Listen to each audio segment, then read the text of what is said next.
नमस्कार साथियों, आप सभी का स्वागत है आपके अपने YouTube चैनल पढ़ाई की पोथी में। साथियों, उम्मीद करती हूँ कि आप सभी स्वस्थ होंगे, मस्त होंगे, बेहतर होंगे और निरंतर अपनी तैयारी के माध्यम से सफलता का मार्ग प्रशस्त कर रहे होंगे। तो चलिए, प्राचीन इतिहास की श्रृंखला में अब तक के हमने सारे टॉपिक्स को कंप्लीट कर लिया है। आज का जो हमारा टॉपिक है वह है मुगल वंश। इसके पहले के वीडियो में हमने तुगलक वंश के बारे में पढ़ा था, जो कि हमारा सल्तनत काल से संबंधित था। और तुगलक वंश के बाद में बहुत ही छोटे छोटे राजवंशों का उदय होता है, जिनमें जैसे है आपका विजयनगर साम्राज्य या बहमनी साम्राज्य, जिनसे ज़्यादा क्वेश्चंस नहीं बनते हैं। और अगर आपको उनका डिटेलिंग वीडियो चाहिए तो प्लीज़ कमेंट बॉक्स में ज़रूर बताइएगा। अब मैं आपके टू द पॉइंट जो आपके सिलेबस में दिया गया है मुगल साम्राज्य की ओर चल रही हूँ। तो चलिए, बिना समय व्यर्थ किए सीधे अपने टॉपिक पर चलते हैं। कम समय में बेहतर कंटेंट के लिए पढ़ाई की पोथी को सब्सक्राइब करना बिल्कुल भी ना भूलें। मुगल साम्राज्य, सबसे पहले तो हम यही जान लेते हैं कि मुगल साम्राज्य की नींव किसने डाली। तो मुगल वंश का संस्थापक बाबर था। मुगल वंश का संस्थापक कौन था? बाबर था। बाबर ने मुगल वंश की स्थापना के साथ ही पद पादशाही की स्थापना की, जिसके तहत शासक को बादशाह कहा जाता था। हमने पिछले वीडियो में चर्चा की कि उस समय शासक को क्या कहा जा रहा था, तो सुल्तान कहा जा रहा था। लेकिन किसी भी शासक को बादशाह या पादशाह जैसी उपाधियां प्राप्त नहीं थीं। और बाबर ने क्या किया, तो बाबर ने मुगल वंश की स्थापना के साथ ही साथ जब आपके सल्तनत काल का अंत हो जाता है, छोटे छोटे उदित राज्यों का भी अंत हो जाता है, उसके बाद बाबर अपना नए वंश मुगल वंश की स्थापना करता है और उसके साथ ही पद पादशाही और बादशाह जैसे पदों का भी सृजन करता है। चलते हैं नेक्स्ट टॉपिक की तरफ। बाबर। अब हम बाबर से बनने वाले सभी मोस्ट इंपॉर्टेंट क्वेश्चंस की चर्चा करेंगे। बाबर का जन्म 14 फरवरी 1483 को हुआ था। तो डेट तो बहुत ही सिंपल है। 14 फरवरी को क्या सेलिब्रेट करते हैं आप ज़रूर बताएंगे कमेंट बॉक्स में। तो बाबर का जो जन्म है वह 14 फरवरी को ही हुआ था। और कौन सा सन था? तो 1483 यानी कि 1483 को। इसके पिता का नाम उमर शेख मिर्जा था, जो कि फरगना नामक छोटे राज्य के शासक थे। देखिए, ये बहुत ही इंपॉर्टेंट टॉपिक चल रहा है, क्योंकि बाबर आपके एक ऐसे शासक हैं कि मुगल वंश से अगर क्वेश्चंस बनते हैं तो सर्वाधिक क्वेश्चंस इन्हीं से बनते हैं। तो बाबर का जन्म 14 फरवरी 1483 को हुआ, जिनके पिता का नाम क्या था? तो उमर शेख मिर्जा, जो कि फरगना नामक छोटे से राज्य के शासक थे। इनकी माता का नाम कुतलुग निगार खां था। देखिए, यह प्रश्न बहुत ही मेहनत के बाद ढूंढ करके लाए गए हैं, क्योंकि इनके जो है छोटे छोटे क्वेश्चंस जो है आपको बहुत ही डिफिकल्ट लगते हैं परीक्षाओं में, और इनके आंसर छोटी मोटी किताबों में प्रायः देखने को नहीं मिलते हैं। तो जब आप पर्टिकुलर इसी सब्जेक्ट का अध्ययन करेंगे तब आप इन गहन प्रश्नों के उत्तर निकाल पाएंगे। तो आप वीडियो के अंत तक जरूर बने रहें। इनकी माता का नाम कुतलुग निगार खां था। बाबर फरगना की गद्दी पर 8 जून 1494 में बैठा। उस समय इसकी आयु मात्र 11 वर्ष थी। तो हमने अभी देखा कि जो उमर शेख मिर्जा बाबर के पिता थे वो फरगना के शासक थे, और उनके बाद ही 1494 में बाबर गद्दी पर बैठा फरगना की, और उस समय उसकी आयु मात्र 11 वर्ष थी। अगला देखेंगे। 1504 में काबुल पर अधिकार कर लिया था। 1504 में बाबर ने काबुल नामक जो शहर था उस पर अधिकार कर लिया था। बाबर ने 1507 ईस्वी में बादशाह या पादशाह की उपाधि धारण की, जिसे अब तक किसी तैमूर शासक ने नहीं धारण किया था। इससे पूर्व वह मिर्जा की पैतृक उपाधि धारण करता था। बहुत ही आसानी से समझेंगे, बिल्कुल भी नहीं घबराएंगे कि बाबर ने 1507 ईस्वी में बादशाह या पादशाह की उपाधि धारण की, परंतु इस उपाधि को धारण करने से पूर्व वह किस उपाधि को धारण करता था? तो इस उपाधि के पहले वह अपने पूर्वज जो कि मिर्जा थे, तो मिर्जा की उपाधि को धारण करता था। नेक्स्ट देखेंगे। बाबर के 4 पुत्र थे। बाबर के 4 पुत्र थे, हुमायूं, कामरान, अस्करी और हिंदाल, जिनमें से इतिहास में अगर सबसे ज़्यादा किसी का वर्णन मिलता है तो हुमायूं का।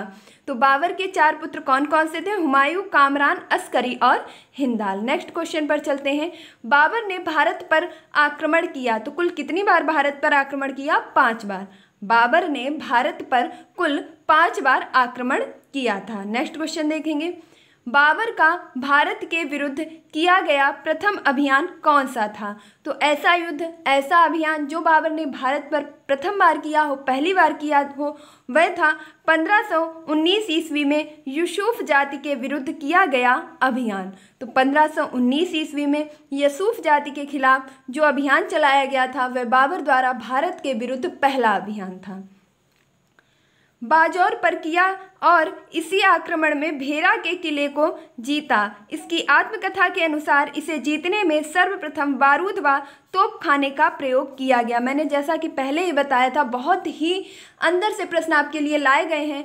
तो जो बाबर का पहला अभियान था भारत के विरुद्ध यूसुफ जाति के खिलाफ, वह बाजौर पर किया गया था, जिसमें उसने भेरा के किले को जीत लिया था। और जो कि इसकी आत्मकथा है तुझके बाबरी, उसके द्वारा यह भी कहा जाता है कि इसी युद्ध में बाबर के द्वारा सर्वप्रथम बारूद और तोपखाने का प्रयोग किया गया था। यह प्रश्न इसलिए बता रही हूँ क्योंकि यह परीक्षा में पूछा जा चुका है कि बाबर के द्वारा किस युद्ध में सर्वप्रथम तोपखाने और बारूद का उपयोग किया गया था। तो भेरा का किला जीतने के संबंध में या यूसुफ जाति के खिलाफ चलाए गए प्रथम अभियान में। चलते हैं नेक्स्ट क्वेश्चन की तरफ।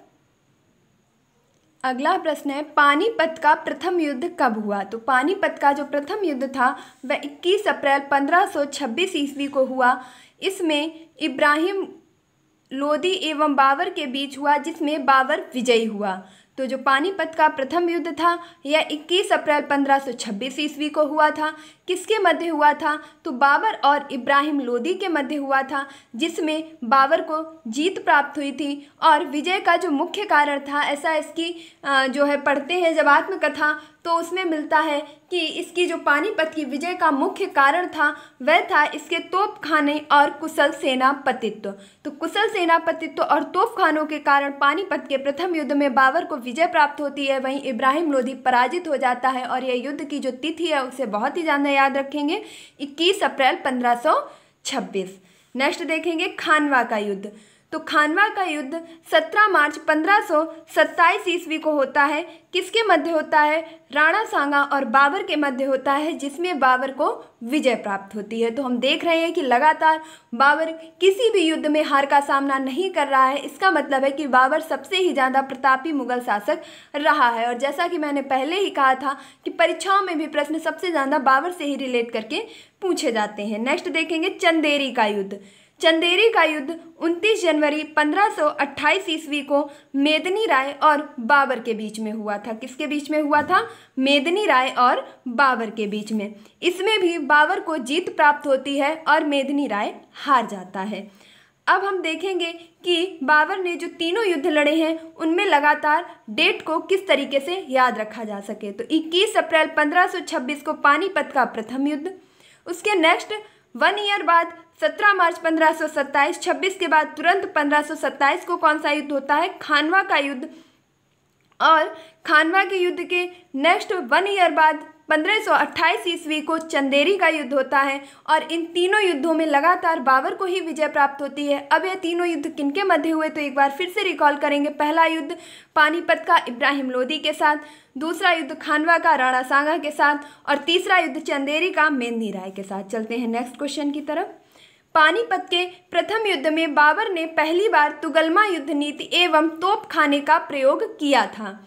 जो बाबर ने सबसे पहली बार तुगलमा युद्ध नीति, देखिए यह एक प्रकार की उस्मानी नीति होती थी जिसमें दोनों तोपों के बीच में बारूद को रख करके चलाया जाता था।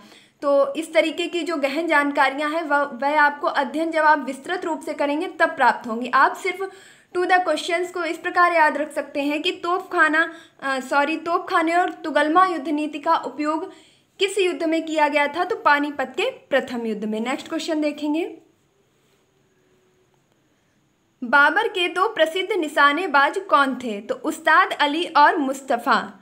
उस्ताद अली और मुस्तफ़ा बाबर के सबसे अधिक प्रसिद्ध निशानेबाज थे, जिसने पानीपत के प्रथम युद्ध में भाग लिया था। और हमने जैसा कि अभी अभी ऊपर पढ़ा था कि पानीपत के प्रथम युद्ध का कारण जो जीतने का था वह यही था कि कुशल सेनापतित्व और उसका तोपखाना। और सबसे ज़्यादा जो कुशल निशानेबाज थे वह कौन थे? उस्ताद अली और मुस्तफ़ा। नेक्स्ट क्वेश्चन की तरफ चलते हैं।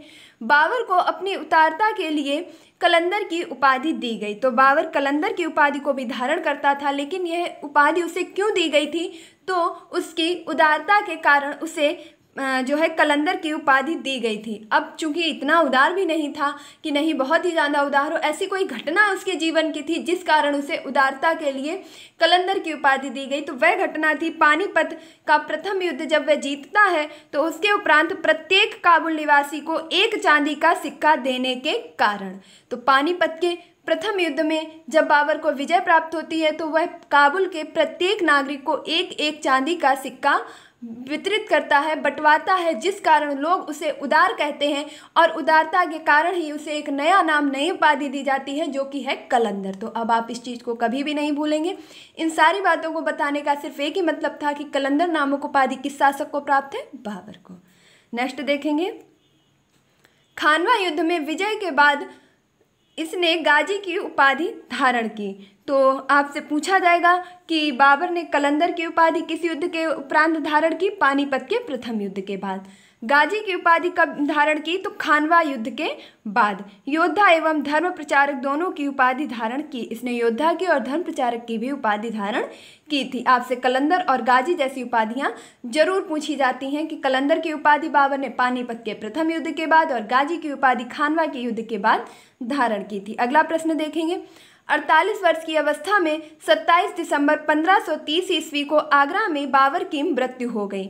तो हमने देखा था कि जो बाबर का जन्म था वह 1483 ईस्वी में होता है। इसके बाद यह राजगद्दी पर कब बैठता है? 1498 ईस्वी को यह राजगद्दी में बैठता है और 14 से 98 से लेकर के लगातार शासन करता है और यह अपने जीवन में सबसे ज़्यादा युद्धों को जीतता है।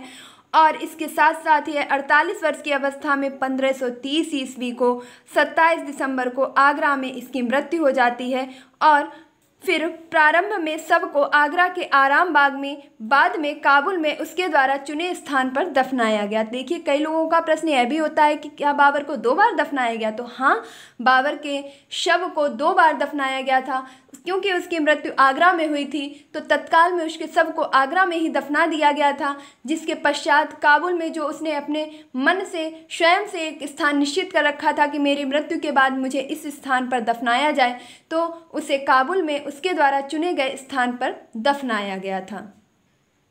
अगला प्रश्न देखेंगे। देखिए, अब मैं वह आपको प्रश्न देने जा रही हूँ जो आपको बहुत ही निचोड़ के बाद मिलेंगे और ये प्रश्न पूछे गए हैं और फिर से पूछे जाएंगे, तो बहुत ही ध्यान से सुनिएगा और वीडियो के अंत तक ज़रूर बने रहिएगा।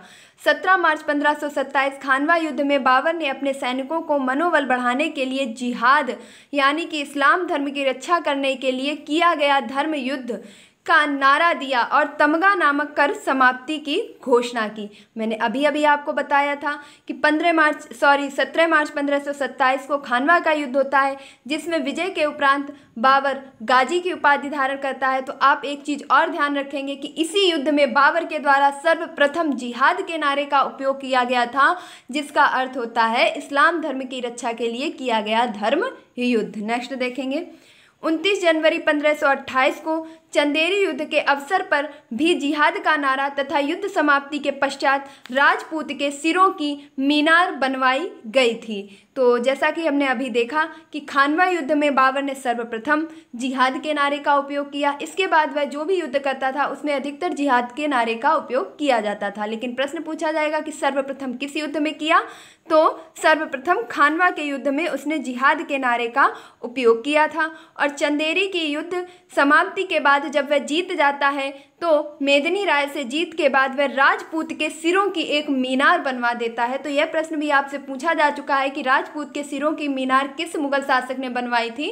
तो बाबर ने। कब बनवाई थी? तो चंदेरी युद्ध की समाप्ति के बाद। पानीपत विजय के बाद कहा था कि बाबर ने कुछ पंक्तियां भी कही हैं जिसमें उसने पानीपत का जब प्रथम युद्ध जीत लिया था तब यह कहा था कि काबुल की गरीबी अब हमारे लिए फिर नहीं, काबुल की गरीबी अब हमारे लिए फिर नहीं। यह लाइन किसके द्वारा कही गई है? तो बाबर के द्वारा। कब कही गई है? तो पानीपत के प्रथम युद्ध के बाद। और इसका उल्लेख हमें कहाँ से मिलता है? हम कैसे कहेंगे कि ये चीज़ बाबर ने कही है? तो इसका उल्लेख हमें बाबरनामा में मिलता है। तो बाबरनामा में यह पंक्ति लिखी गई है कि पानीपत के प्रथम युद्ध के बाद बाबर यह पंक्ति बोलता है कि काबुल की गरीबी अब हमारे लिए नहीं। यह बाग लगाने का शौकीन था। इसने आगरा में ज्यामिति विधि से एक बाग लगवाया जिसे नूरे अफगान कहा गया। अब इसे आराम बाग कहा जाता है। देखिए, आगरा का जो आराम बाग है, आज हम उसे आराम बाग के नाम से जानते हैं। इसे पूर्व में नूरे अफगान के नाम से जाना जाता था। और यह किस विधि में लगा हुआ है, तो आज से आप सभी लोग जान लीजिएगा कि आगरा का आराम बाग ज्यामिति विधि से लगाया गया है। और जो बाबर था वह बाग लगाने का बहुत ही बड़ा शौकीन था। तो आप ऐसा बिल्कुल भी नहीं सोचेंगे कि आज हम सब ज़्यादा पढ़े लिखे हैं, ज़्यादा ज्ञान प्राप्त कर लिया है, साइंस बहुत ज़्यादा आगे बढ़ गई, ऐसा कुछ नहीं है। उस समय भी बागों को लगाने का तरीका भी कई विधियों से था, जैसे ज्यामिति विधि। इसके साथ साथ हम कई विधियों का प्रयोग करते थे। तो आप देख सकते हैं कि पुराने शासक भी कितने ज़्यादा जो है पढ़े लिखे और अनुभवी लोगों को सिलेक्ट करते थे, जिससे वह अपने कार्यों को बहुत ही विधि विधान से कर सकते थे। नेक्स्ट देखेंगे, इसने सड़कों को मापने के लिए गज ए बावरी नामक मापक का प्रयोग किया था। तो गज ए बावरी नामक जो एक मापक यंत्र बनाया गया था, उसका नाम रखा गया था गज ए बावरी। इसके पहले हमने जब अलाउद्दीन खिलजी के बारे में पढ़ा था, तब आपको बताया था कि सिकंदरी गज और सन की डंडी का उपयोग किसने किया था?